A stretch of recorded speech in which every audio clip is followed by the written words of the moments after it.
lorsqu'il apparaît, lorsqu'il vient, directement vous sentez que quelque chose se passe, quelque chose apparaît. Lorsque Jésus est venu dans la maison, Jésus avait un plan. Le plan de Dieu, c'était quoi? C'était d'apporter la bénédiction dans cette maison. C'est de déposer l'onction dans cette maison. C'est de leur dire que moi, comme je suis élevé à la table, vous aussi, l'église tout autour de moi, l'église vivra l'élévation. Nous sommes au moment de notre élévation. Nous sommes à l'année 2012. Là où les fondements ont été posés. Et finalement, la gloire de Dieu est descendue sur les pierres qui ont été bien posées, taillées par Élie. La Bible me dit ceci. Lorsque Jésus parlait, Marthe à la cuisine, busy dans ses affaires. On laisse de la part de Marthe maintenant. Allons maintenant dans le cas d'autres. Marie se trouva au pied de Jésus. Elle avait une vase. Elle avait du parfum. La vase, ça symbolise notre vie. Cette vase, ça faisait témoignage de sa propre nature. Purifiée par Dieu, délivrée par Dieu. Elle était libre de tout péché. Elle pourrait présenter son adoration à l'Éternel. C'est pourquoi elle devait ouvrir cette vase. Lorsqu'elle a ouvert le parfum, la Bible me dit, elle a versé le parfum aux pieds de Jésus. Oh, une chose qui me bénit. Marie s'humilia encore, plus bas. Elle essuyait les pieds de Jésus avec ses cheveux. Bien aimé, pour voir l'élévation, nous devons apprendre à nous humilier. Nous devons faire des choses qui vont plaire à Dieu. Dieu va nous élever. Mais l'élévation, c'est par l'humilité. C'est pourquoi elle a dit, l'humilité précède la gloire. Comprenez-moi, cette femme a compris la révélation, s'humilia. Par son humilité, par la grâce de Dieu, Dieu l'a bénie. Dieu l'a élevée. Dieu l'a visitée. Dieu l'a honorée. Marie, dans la concentration qu'elle avait, elle a présenté son adoration. Mais écoutez, Judas, qui était l'un des disciples qui marchait avec Jésus, il est resté dans la distraction. Disant, maître, pourquoi ne pas vendre ces parfums, prendre de l'argent et le donner aux pauvres? Jésus a dit, c'est tout ce que tu as dans ton cœur, le pauvre, l'argent, cette ambition de voler. Mais vous ne m'avez toujours pas dans vos cœurs. Bien aimé, il est temps d'avoir Jésus dans nos cœurs. Tu as fait la course avec le Seigneur, tu as marché avec le Seigneur, mais il arrive un moment, toi-même tu ne sais pas que tu n'es pas dans le Seigneur. Vous savez, quand tu n'es pas dans le Seigneur, un jour, tu finiras à être exposé publiquement. Vous savez, quand on est à l'œuvre de Dieu, nous devons tout faire, d'être dans la vision des leaders, d'être dans la vision de Christ. Quand on suit le Seigneur, nous devons tout faire à marcher dans la volonté du Père. C'est quoi la volonté du Père? À comprendre qui est Jésus. Nous avons une mission d'apporter la lumière. Je parle de mon terme qui s'intitule la distraction. Vous savez, Judas était avec Jésus, mais Judas est resté dans la distraction. 6 jours avant la mort de ton maître, mais toi tu es toujours dans la distraction. Bien aimé, comprends-moi bien. Nous devons sortir de notre petite distraction qui se trouve tout autour de nous. Nous avons toujours le Seigneur avec nous. Nous marchons avec le Seigneur. Nous mangeons avec le Seigneur. Mais nous ne recevons pas ce que Dieu a mis chez le Seigneur. Comprends-moi encore très bien. Judas marchait avec Jésus. Jésus a fait des miracles. Il avait envoyé les 12 apôtres. Judas a goûté les choses de l'esprit. Mais dans son cœur, les mauvais désirs, la distraction prenaient toujours de la place. Vous savez, quand je suis en train de méditer sur la parole de Dieu, dans mon étude, je comprends que par la grâce de Dieu, nous devons tout faire à éviter la distraction. Car la distraction, c'est les stratégies du malin. Je vais rapidement dans le livre de 1 Samuel pour parler de la petite distraction que j'ai pu méditer qui va nous aider. Le livre de Samuel nous parle de ceci. Le papa de Samuel, Anna, avait 2 femmes. On me dit que lorsqu'il avait fait le premier mariage avec sa femme, qui est Anne, Anne était stérile. Anne ne donnait pas les enfants. Finalement, cet homme a pris notre femme, Pénina. Vous savez, lorsque Pénina est arrivée à la maison, la rivale, chaque fois qu'on allait au temple pour présenter l'adoration, tout ce que Pénina devait faire, c'est mortifier Anne. Bien aimé, laisse-moi te dire, Lorsque je parle de la distraction, je ne suis pas encore hors de l'église, je suis encore dans l'église du Seigneur. Comprends-moi très bien. Lorsque Dieu parle, mon peuple périt parce qu'il lui manque la connaissance. Dieu ne parle pas au monde d'abord. Dieu commence d'abord à parler à l'église. Il dit mon peuple. Vous savez, quand Dieu dit mon peuple, ça veut dire que c'est mon domaine à moi. Quand mon domaine se perd, Dieu dit mon peuple périt parce qu'il lui manque la connaissance. Vous savez, dans l'église de Dieu, Elkana vient avec ses femmes. La Bible me dit Pénina, à son tour. Pénina, tout ce qu'elle devait faire, c'est s'aimer la mort, décourager Anne qui n'avait pas les enfants. Et Anne, à son tour, tout ce qu'elle devait faire, elle ne faisait que pleurer.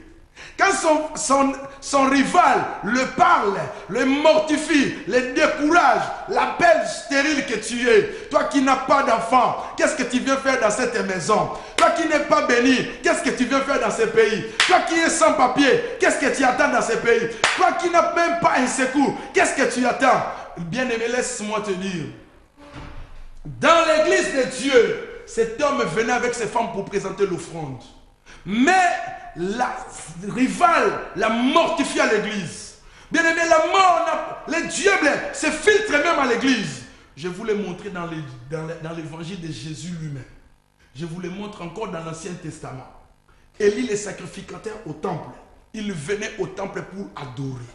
Mais dans l'adoration, au lieu d'adorer, la Bible me dit que pendant qu'il venait une fois par an au fait de tabernacle, pour élever le Seigneur, quelqu'un qui quitte sa maison, qui vient à l'église pour adorer, mais la Bible me dit, sa rivale ne faisait que la décourager. Qu'est-ce qui représente Pénina ici? Pénina représente le diable en personne. Bien aimé, laisse-moi te dire aujourd'hui, le diable, il utilise les gens. Le diable, il fait son ministère de découragement, pour te dire, tu ne paies rien. Toi, tu n'as rien. Tu n'as pas de bénédiction. Tu n'as pas de promesses. Qu'est-ce que Dieu t'a dit? Le diable va te décourager. Depuis que tu es dans ce pays, tes choses ne marchent pas. Quand il envoie en Afrique, les choses ne marchent pas. Tout ce que tu fais, ce n'est que l'échec qui t'accompagne. Bien-aimé, laisse-moi te dire, ne donnez plus l'accès au diable de te décourager. Le ministère de découragement, la distraction, c'est l'œuvre du diable. N'écoute plus tout ce qu'on peut te dire par les gens qui n'ont pas la vision sur ta vie. Donne ton temps à écouter plus l'Éternel qui te parle aujourd'hui. Vous savez que Anne écoutait encore sa rivale qui l'a parlé. Sa rivale l'a mortifié. Semait de la distraction, semait de la fatigue, semait de la lourdeur. Vous savez, sa rivale avait l'épée dans sa main. Lorsqu'elle prenait son épée, la parole qui sortait de sa bouche, qu'est-ce que le Proverbe nous parle? Le Proverbe nous dit, dans la même bouche, il ne peut pas sortir l'eau chaude et de l'eau froide. Dans les mêmes robinets. Ça veut dire que la même bouche qui bénit, ce n'est pas aussi la même bouche qui doit maudire. Donc la bouche qui bénit n'est là que pour bénir. C'est pourquoi ce que Pénina faisait prouvait que c'était l'œuvre de son père, l'œuvre de son maître. Quel était son maître? C'est le diable. C'est pourquoi je vous dis, lorsque Pénina parlait comme ça, Pénina ne comprenait pas qu'elle était utilisée par le diable. Vous savez, lorsque Judas a parlé, Seigneur, pourquoi ne pas vendre ces parfums? 300 deniers. 300 deniers, ça symbolise l'argent, le paiement de 300 jours. Un denier, c'était le salaire d'un jour. Et quelqu'un te dit, pourquoi ne pas vendre ces parfums qui coûtent cher? Prendre cet argent, soutenir cela à l'église. Quelque part, Judas n'avait pas mal parlé, parce que, étant aussi le gérant de l'église, étant aussi celui qui détenait la caisse, il voulait voir que la caisse puisse prospérer. Mais Jésus, qui avait la révélation, dira non, Judas. Toi, tu crois que la prospérité vient de l'homme, mais non, ça ne vient que de l'Éternel. Ce n'est pas la bénédiction de l'homme qui enrichit, mais c'est ce qui vient de l'Éternel. Nous ne sommes pas bénis parce que les hommes nous ont bénis, mais parce que Dieu d'abord, Éphésiens nous parle, il nous a bénis de toutes sortes de bénédictions dans les lieux célestes en Jésus. Bien aimé, si Jésus ne nous a pas bénis, tu ne seras pas béni. Tu es découragé, Tu es dans les tourments, tu te demandes, tu te dis, mais qu'est-ce qui me reste encore? Je suis dans le mariage, l'enfant n'arrive pas. Je suis dans le mariage, les choses ne marchent pas. Dans mon foyer, rien ne marche. Bien-aimé, laisse-moi te dire, ça c'est le diable qui te parle. Vous savez, le diable a utilisé Pénine. Pénine sans savoir qu'elle faisait le ministère du diable. Le diable a utilisé Judas. Judas n'a pas compris. Il faisait le ministère du diable, mais dans l'église. Même Marthe, pardon, qui était dans la cuisine. Bien aimé, tu es trop occupé pour l'œuvre de Dieu. Et quand tu viens à l'église, tu es de toi, de gauche à droite, tu es partout. On te par là quelqu'un aujourd'hui. C'est par la concentration que nous verrons la main de Dieu. C'est par la concentration que nous verrons que cette année sera une année meilleure. Je viens parler à quelqu'un aujourd'hui. Anne avait laissé que Pénine puisse la parler. Bien aimé, ne laisse pas quelqu'un qui a une parole négative de parler sur ta vie.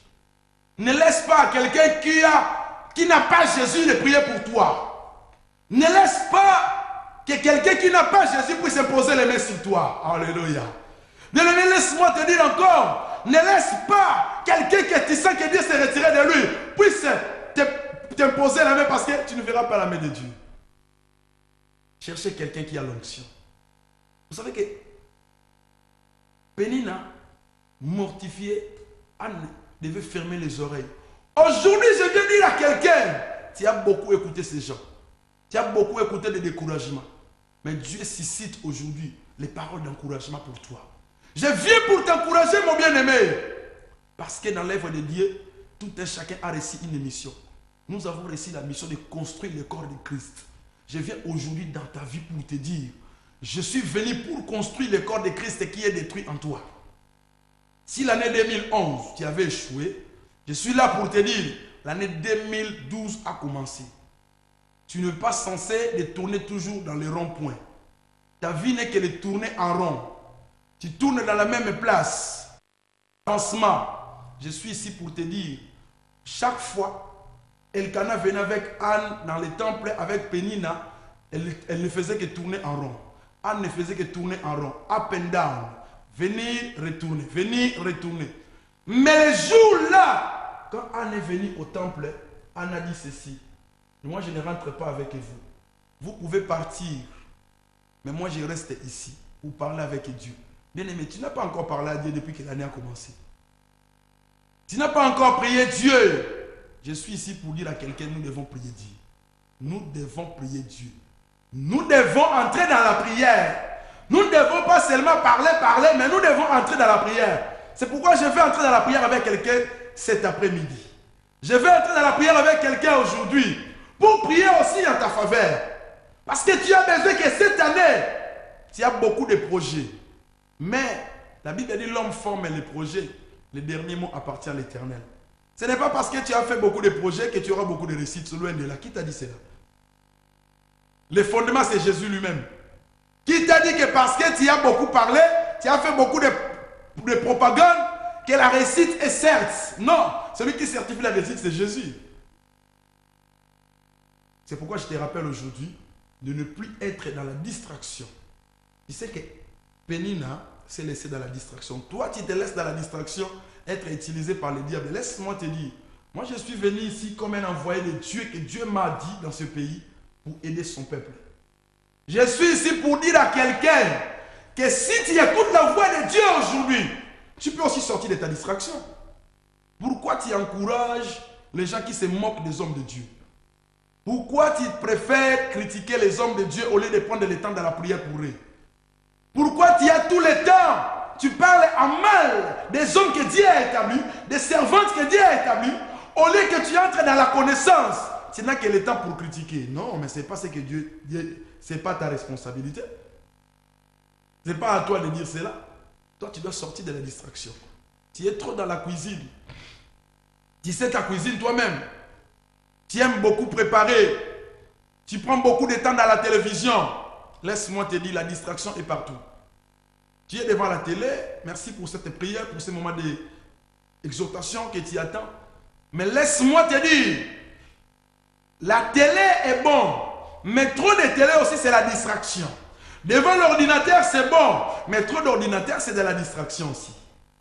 Tu dois sortir de ta distraction. Jésus m'a envoyé dans ce monde pour apporter à quelqu'un la lumière par la parole. Cette parole que je t'annonce, je te dis encore, bien-aimé, de ne pas manquer cette opportunité. N'hésitez pas de recevoir ta bénédiction cette année. Tu as commencé l'année, l'année a bien débuté, toutes choses sont bonnes. Mais tu n'as pas vu quand même les trois dans notre pays. Il y a des gens qui sont morts. Tu n'as pas vu les accidents qui se sont produits au pays. On nous parle que le fils de Bochave, il a tué 5 personnes. Ça pourrait être aussi vous comme moi. Les gens là qui sont morts. Nous sommes plus supérieurs à eux par rapport à quoi? Ce sont nos frères. Ce sont nos familles. Combien de personnes qui sont mortes? Chaque fois nous sommes dans le Congo, nous les lisons.